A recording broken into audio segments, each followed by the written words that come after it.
Vriende, hartlik goeiemôre en welkom by ons oggendoordenkings van Uit die Woord Digitaal. Wat 'n vreugde om die begin van 'n nuwe dag so stil rondom die Here se woord te kan wees. Mag die Here ons harte open en in ons harte werk deur sy Heilige Gees. Dankie dat jy vanmôre by ons inskakel. Ek is Dominee Adrian Swart. Ons gaan saam lees 1 Timoteus 1 vers 16.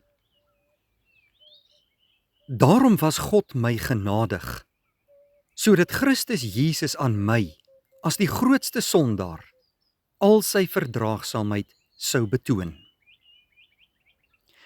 Wanneer ek en jy, broeder en suster, in ons stilte tyd tot God nader, moet ons altyd onthou, ons hele verhouding met die Here hang af van hoe jy oor jou sonde en jouself as verloste sondaar dink. Dit is sonde wat God se heiligheid so onsagwekkend maak. Dit is sonde wat God se heiligheid so heerlik maak, want hy het gesê, wees heilig, ek is die Here, ek heilig julle aan my, Levitikus 20. Deur die sonde is God se wonderlike liefde geopenbaar, toe hy sy eie seun vir ons gegee het. Dit is sonde wat Jesus aan die kruis laat sterf het, en die diepte en krag geopenbaar het van die liefde waarmee hy liefgehad het. Die feit dat ons verloste sondaars is, sal ons lof aan God tot in ewigheid aanvuur. Jy moet nooit vergeet, dit is sonde wat tot die groot transaksie tussen jou en Christus Jesus gelei het nie. Sy hoofdoel is om jou elke dag in jou wandel met God teen die krag van die sonde te beskerm en jou op te bou om al hoe meer soos hy te word en sy eindelose liefde te ervaar en uit te leef.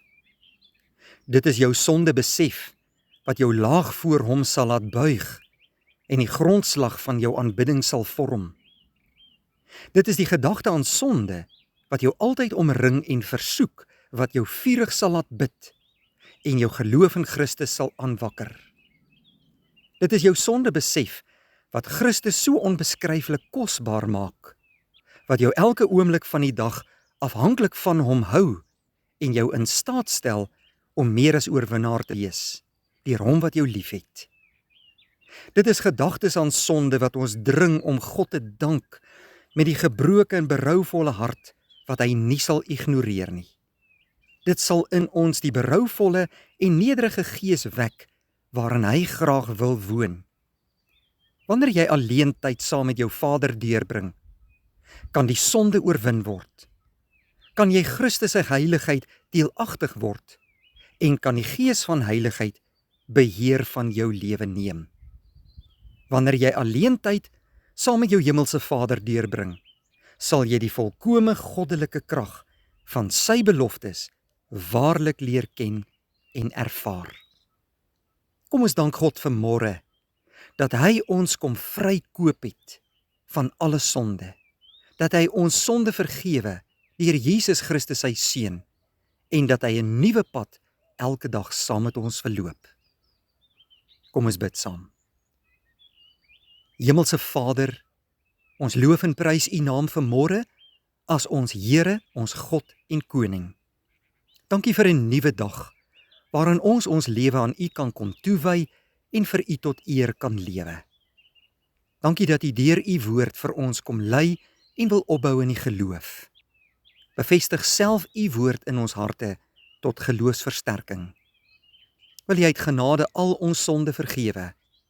Dankie vir Jesus, wat die hoogste prys betaal het, sodat ons vergifnis van sonde kan ontvang. Lei vir ons hierdie mooi dag. Seën vir ons, waar ons ook al mag bevind, en vul ons harte met u vrede. In Jesus naam bid ons dit. Amen. Baie dankie vriende, 'n mooi dag vir u.